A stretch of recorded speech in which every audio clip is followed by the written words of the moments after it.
okay labada command in imika halkan ku baranayo waxa loo yaqaanaa df command iyo waxa loo yaqaanaa top labada command baan rabaa inaan israaciyo top horta haddaan idhaahdo maxaa loo yaqaanaa ikaadi top dib baan u dhigan doonaa waxaan odhanayaa f disk iyo kaliya tan hadda ku daysanaya ama aan idhaahdo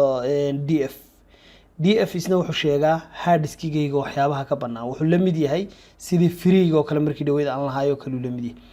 then waxaad arkaysaa inay kilobytes ay yihiin oo aada u fara badan yihiin dabeetana waxaan leenahay df minus h human reading baa loo yaqaanaa hda inuu bini aadanku akhriyi karo oo number of gb lagaga dhigo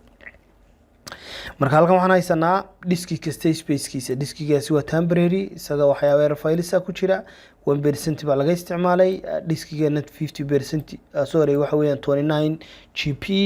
waxa user 14 kalena way harsan yihiin 51% weeyaan marka user marka mid kasta halkan ku arkaysa inta user-ka laakiin tan inagu inoogu habooneen markasta ka shaqeynayna waa that partition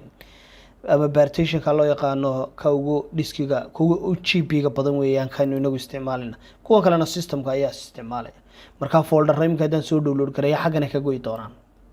xagana ka go'i doonaan ama folder badan sameeyo marka f disk waa command-ka ugu fiican inta badan lagu eego